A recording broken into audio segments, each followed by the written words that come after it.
What are some of the ways that you first came to understand what Bitcoin is? And what do you think are the ways that we can help the masses understand what Bitcoin is that'll really resonate with them? You've said that education is the biggest thing that we need to teach people about this Bitcoin paradigm shift. So the human race is moving forward through channeling energy. Bitcoin's just the latest chapter in that story. It's what if I could take $1 billion worth of electricity and put it in the palm of my hand, send it anywhere on Earth, store it for 100 years and not lose any of it? That's a pretty profound idea. I think that the key to advancing this is examples. We need to build it into technology. Like when Cash App built support for Bitcoin, that was a big step forward. When they built support for Lightning, a second step forward. When Cash App lets you move 1 Bitcoin from me to you for free on the Cash network, that's the layer 3. It's a third step forward, right? So here's big idea, right? Bitcoin's got $800 billion worth of energy on the main net on the level 1. You can move that energy in minutes for dollars. But when that energy flows to the layer 2, Lightning, you can move that energy in seconds for a penny. Pennies, maybe fraction of pennies. And when that energy moves to layer 3, Cash App is layer 3, Binance is a layer 3, Coinbase is a layer 3, FTX is a layer 3. When it moves to a layer 3, you can move that in milliseconds for nothing. And so we're now just coming to grips with what does it mean to move energy at the speed of light, and how do the layers play into this? And one big idea is high velocity money, high velocity energy, flexible, portable property. But the second big idea is property with a half-life of forever. That's a big idea. That's huge. Human race has never, what's the longest lived property before Bitcoin, right? You say gold, well, gold, you can burn a building and the gold will still be underneath the building. So yeah, it's kind of indestructible in that way, but as property, as an energy container, it's still bleeding at 30, every 35 years it's bleeding out under the best of circumstances, half its energy. So the best conceivable idea I think we had is gold. It's storing my money in a Picasso or in a Leonardo da Vinci painting strikes me as being a bit of a crapshoot, right? Because what if people don't like Leonardo da Vinci in 500 years?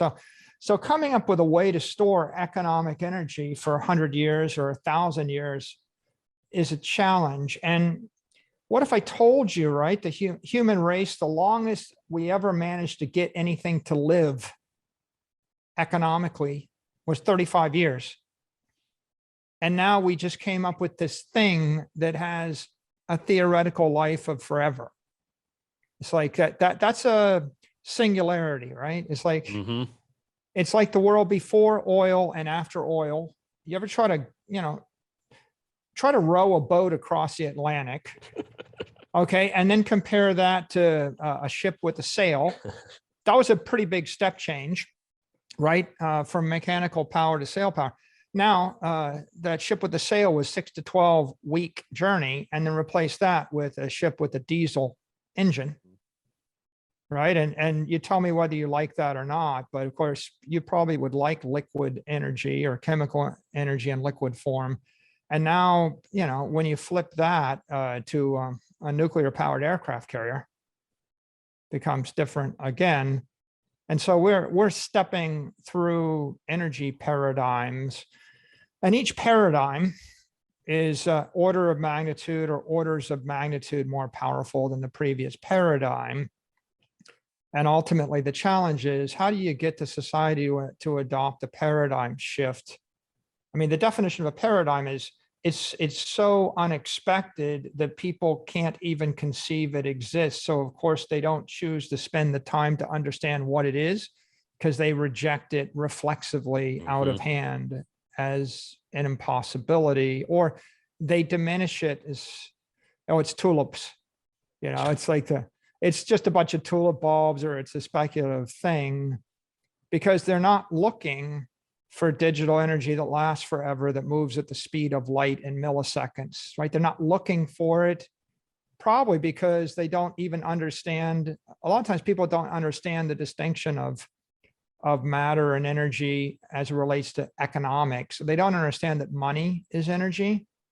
If you don't think money is energy, then you don't think property is low frequency money.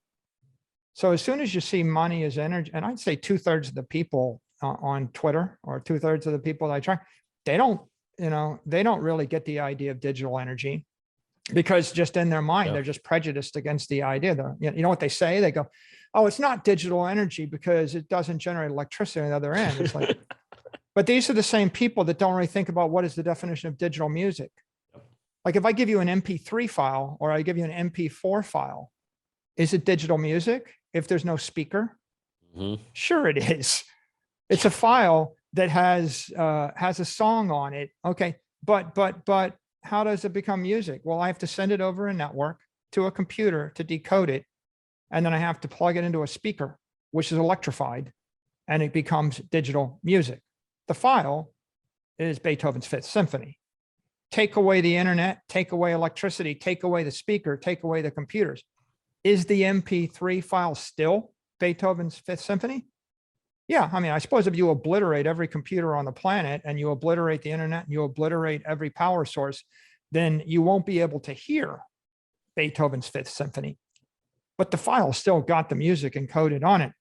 And the same is true with the metaphor holds for digital books, digital maps, digital energy, right? If I give you a map, a Google map, but you don't have an iPad or a monitor, is it a map? Sure it is. You just need the right decoding device. You need a decoder chip with a monitor with some electricity, and then it becomes a map for you. Okay. So, but you know, people would say, well, it's not real. Google Maps is not really a digital map because you need electricity on the other end to decode it. Well, yeah. So let's come back to digital energy. Is it Bitcoin digital energy? Well, if I send it to you and you're in Tokyo, what does it take for you to convert it back into electricity? Just all you got to do is run it through your computer, plug it into a local fiat exchange it for yen, and buy yourself some kilowatt hours, and it becomes electricity. But maybe you don't want electricity. Maybe you want fire. You could buy some coal and you can set it afire. Maybe you want oil. Maybe you want it in low frequency form, so you turn it into a building. Is it energy? Sure, it's energy. Why? Because Satoshi solved the double spin problem. And the double spin problem is a very lowbrow colloquial phrase that equates to the highbrow conservation of energy, right? The solution of the double spin problem is the solution of implementing conservation of energy in cyberspace. Yep. And at the point that you implemented conservation of energy in cyberspace, you converted the file from holding digital information, which is non-conservative, to holding digital energy, which is conservative, right? Messages, maps, music are information, and they're non-conservative. And that was the first instantiation of the internet. But what Bitcoin delivers us is digital property, digital matter, digital energy, things that are conservative in cyberspace, things that if I transfer $1 billion from me to you, I can't have it, and now you do have it. And that is the magic of solving the double spend problem. And that is the big paradigm shift.